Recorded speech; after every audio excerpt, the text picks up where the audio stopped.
بسم اللہ الرحمن الرحیم۔ السلام علیکم دوستو، میں ہوں محمد افضل شہزاد اور آپ دیکھ رہے ہیں میرا یوٹیوب چینل پاکستان کی سوچ۔ 3 ٹاپکس پہ بات کرنی ہے۔ نمبر 1 تو یہ ہے کہ آئین والے تگڑے ہو گئے ہیں اور انہوں نے قانون والوں کی دھلائی کر دی ہے، اور دوسری بات یہ ہے کہ جو ججز آئین کو پھینٹی لگانے کے چکر میں تھے نا کہ ہم نے آئین کو پھینٹی لگانی ہے، اب آئین نے ان ججوں کی پھینٹی لگانی شروع کر دی ہے، کیونکہ آئین کے دیوانے آ گئے ہیں آمنے، ان کے بالکل سامنے آ کے کھڑے ہو گئے ہیں۔ اور کل ایک آئین کے دیوانے نے ایسے بھگو کے ہمارے ہم خیال ججز کو مارا ہے کہ بس روئے نہیں، وہ باقی کام ان کا تمام کر دیا ہے۔ اور یہ تینوں ہم خیال ججز اب آئین کے نرگے میں بھی آنے والے ہیں، اور ایک اور ہے جو چھپ کے بیٹھا ہوا ہے کیونکہ اس پہ ریفرنس دائر ہو چکے ہیں۔ یہ 4 ججز جو ہے نا جو آئین کو پھینٹی لگا رہے تھے، وہ میں نے آپ کو پہلے بھی میرے ٹائم لائن میں دیں تو میں نے کہا نا یہ جو کیس سن رہے ہیں نا پنجاب کے الیکشن والا، یہ اصل میں تو یہ آئین کے اندر آئین کو اپنی کمرہ نمبر 1 عدالت میں ڈال کے یہ آئین کو پھینٹی لگانے کے چکر میں ہے۔ تو اب جو ہے نا آئین کے یہ نرگے میں بھی آ گئے ہیں۔ پھینٹی تو انہوں نے لگا لی، غیر قانونی کام تھا نا یار، تو اب پھر آئین کے نرگے میں تو آئیں گے، پھر آئین اب ان کو سبق تو سکھائے گا۔ اور تیسری جو بات ہم نے کرنی ہے وہ یہ ہے کہ قاضی فائز عیسیٰ کا ایکشن۔ قاضی فائز عیسیٰ نے ایک خط لکھ دیا، اور اس خط میں انہوں نے 3-4 جگہوں پہ لکھا ہے، لیکن 2 جگہیں بہت اہم ہیں۔ ایک تو انہوں نے جو سپریم جوڈیشل کونسل کے جو ممبران ہیں، سندھ ہائی کورٹ کے جو سربراہ ہیں اور پنجاب ہائی کورٹ کے جو سربراہ ہیں، ان کو جو خط لکھے ہیں، اور ایک خط انہوں نے لکھا ہے اس کو رجسٹرار سپریم کورٹ کو کہ وہ غیر قانونی جو کام کر رہا ہے، اور اس کو بتایا کہ تمہارے کتنا ایک وہ ہے، جو تمہارے اختیارات کہاں تک ہیں۔ تو یہ 3 چیزوں پہ ہم بات کریں گے۔ پہلے آئین والی بات پہ آ جاتے ہیں کہ آئین والے تگڑے ہو گئے ہیں۔ تو آئین والے کون ہیں؟ آئین والے ہیں پارلیمنٹ والے۔ آئین کون بناتے ہیں؟ پارلیمنٹ والے بناتے ہیں۔ تو انہوں نے اب بالکل ٹھان لی ہے کہ یہ چیرہ دستیاں نہیں چلنے دی جائیں گی، یہ جو زور زبردستی کر رہے ہیں یا اپنی مرضی کا آئین ری رائٹ کرتے جا رہے ہیں، تو یہ والا کام اب نہیں کیا جائے گا، یہ والا کام نہیں ہونے دیا جائے گا۔ تو اس کے لیے انہوں نے کمر کس لی ہے۔ کل رات بھی ان کا اجلاس پہ اجلاس کر رہے ہیں، اور وہ لازمی ہے کیونکہ جمہوریت ہے مشورے کا نام، مشورے کا دوسرا نام جمہوریت ہے۔ تو وہ اپنی تمام جتنی بھی پارٹیز ہیں ان کو بیٹھ کے وہ مشورے سے چل رہے ہیں، اور یہ کوئی غلط بات بھی نہیں ہے، مشورہ کرنا چاہیے، مشورے کے بغیر نہیں چلنا چاہیے، مشورہ کرنا چاہیے، کیونکہ یہ کوئی آمریت نہیں ہے، یہ ایک جمہوری دور ہے، اور جمہوری وہ جو قوتیں ہیں جو ان کے مد مقابل ہیں وہ اپنے آپ کو جمہوری کہتی ہیں۔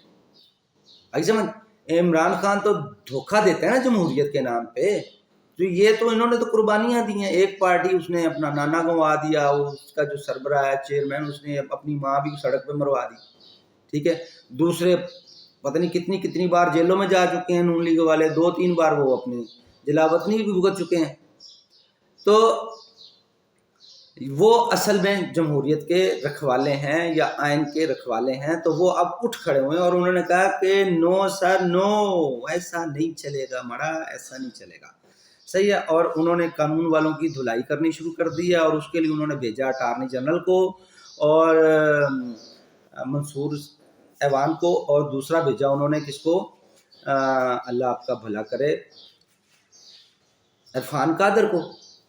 اور عرفان قادر اور منصور ایوان نے وہ درگت بنائی ججوں کی، وہ درگت بنائی، ادھر سے ایک کھڑا ہوا، ادھر سے دے مار 4.5، دے مار 4.5، صحیح منہ لال کیا۔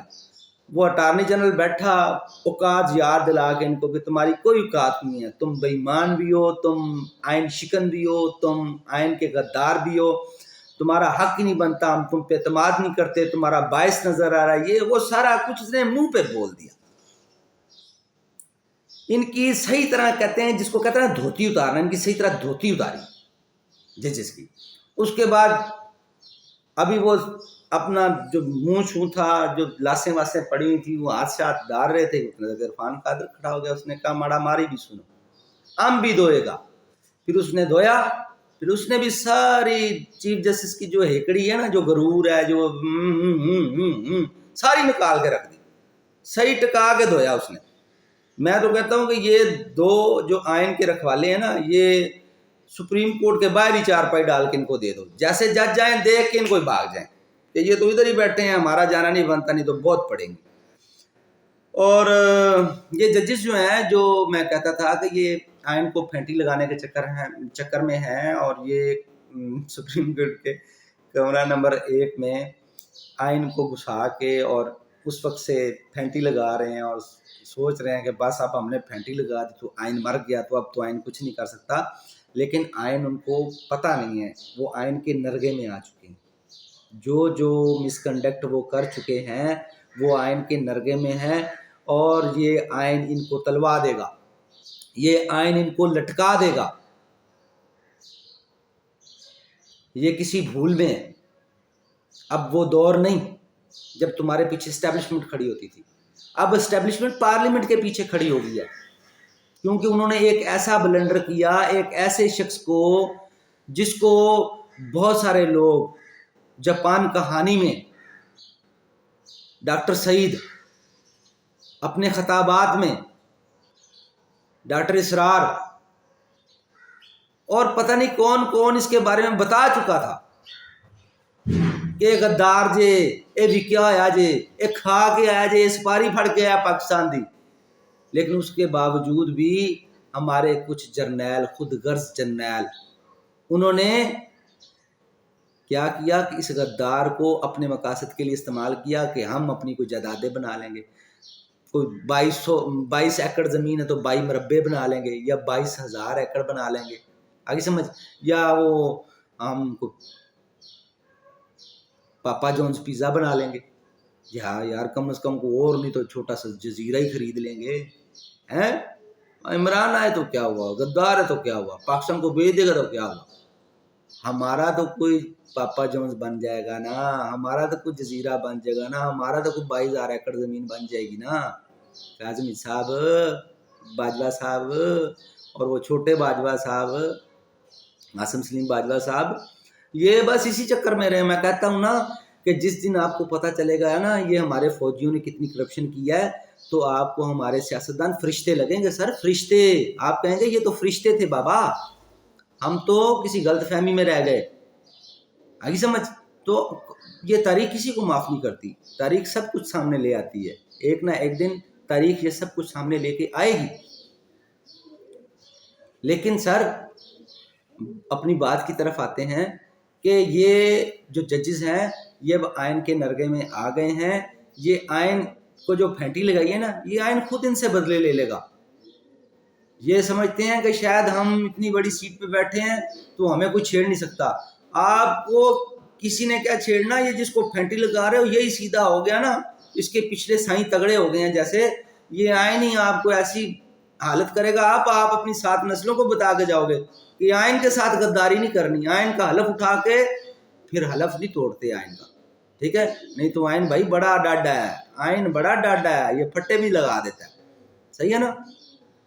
اور تیسری بات کہ قاضی فائز عیسیٰ جو ہے انہوں نے ایکشن لیا ہے، اور انہوں نے لیٹرز جاری کیے ہیں، اور ان کے ساتھ مل گئے ہیں تیسرے سینئر ترین جج اس وقت کے سردار طارق مسعود صاحب، اور انہوں نے غالباً سندھ ہائی کورٹ کے چیف جسٹس کو بھی خط لکھا ہے، پنجاب ہائی کورٹ کے چیف جسٹس کو بھی خط لکھا ہے، کیونکہ یہ 2 سینئر ترین جج ہیں، اور یہ پاکستان جوڈیشل کونسل جو ہے، سپریم جوڈیشل کونسل جو ہے اس کے غالباً ممبر ہیں، سینیارٹی کے حساب سے ممبر بنتے ہیں، اور 3 ججز یعنی کہ سپریم کورٹ کا چیف جسٹس اور قاضی فائز عیسیٰ اور سردار طارق مسعود، یہ سپریم کورٹ سے 3 جو لوگ ہیں یہ سپریم جوڈیشل کونسل کے رکن ہیں یا ممبر ہیں، تو ان کو بھی خط لکھتی ہیں، اور ایک خط انہوں نے رجسٹرار سپریم کورٹ کو لکھا ہے کہ بھائی اپنی اوقات میں رہو، یہ تمہاری حد نہیں ہے جہاں پہ تم جا رہے ہو، یہ اپنی حدود سے تم کراس کر رہے ہو، اور یہ تمہارا اختیار نہیں بنتا۔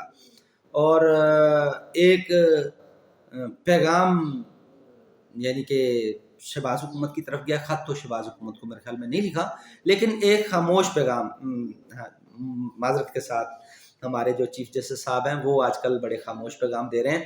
تو میرے خیال میں ایک خاموش پیغام، وہ تو بول دیا نا، وہ کون سا خاموش جو بعد میں خود بول دیا کہ میں نے ایک خاموش پیغام دیا.